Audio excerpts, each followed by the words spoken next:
So that everything. But now question is, I already hinted or explained in the earlier.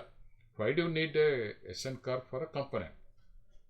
Because the component may be made out of the material, be it ferrous or non-ferrous. Even your SN curve, what is all material properties. You know aluminum, there are 2000 series mostly used for structure, 2000 series aluminum, copper, magnesium, 7000 series magnesium, zinc, aluminum alloy. But for fatigue point of view, use 2000, but static purpose is 7000. In 2000 itself, you have a T3, T4, T351, T651, T53, so many are there. You have to refer to SN curve for the particular thing. You cannot use T3 SN curve for T4. As you people who are doing static analysis, they would have referred MMPDS thing. There is a all available direction wise and Yes, yes. uh, treatment wise, right? So that has to be done. Now, when you are making a life prediction, the component, it is made out of the material. That what SN curve is the material only. That SN curve, endurance limit, everything based on the idyllic condition. But material, it has undergone so many process, chemical process, material fabrication, machining, and all. So wherever possible, you need to have knockdown factor. You can calculate. We also saw that, but there is some situation where, like a log, we have three types of log. It's called the flat log, another is a round log, the center is a round log, and is the tapered log. And especially invariably the log is used to transfer one load to the other part, and sometimes they will have a interface boot.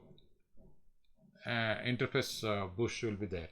So it will have different level and all. So it is difficult to know what is the knockdown factor and also it is better in for this such case you have to have a ES2 data which are generated around 300 plus or 400 different type of thing with a different pin diameter, different, and there are two types.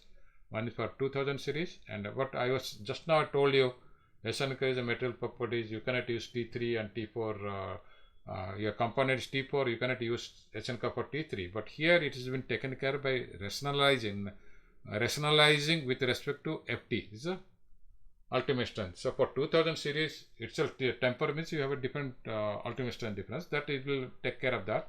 KT and SA, stress constant, stress amplitude will take care of that with number of cycles to failure. So this y-axis is based on the stress amplitude, y-axis is the number of cycles to failure, and with various mean factor. Again, it's taken care of FT. So though one curve is available for aluminum, copper, magnesium, it is applicable for a whole series of T series of 2000 and 7000 series different. So in that case, you have to use SN curve for that log. You can, if you want to try to use, you will not find knockdown factor for interference. You should know what is the percentage. So these people have done.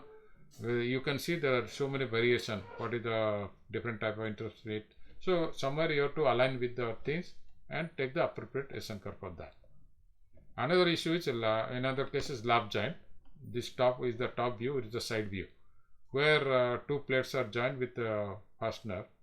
Okay, you have a different type fastener. It can be, it's called what? High fatigue interference. Then you can have a high lock clearance. The different things. Again, they're difficult to get the knockdown factor for different fastener, but you need to have a SN curve for that particular combination, which of course ES2 data is available. Then one can make it. So that is the need for knowing the knockdown factor and all when you want to do life prediction of a component, because the SN component available for the birth material is a material SN curve, not the component. If it is available directly component, you can use directly.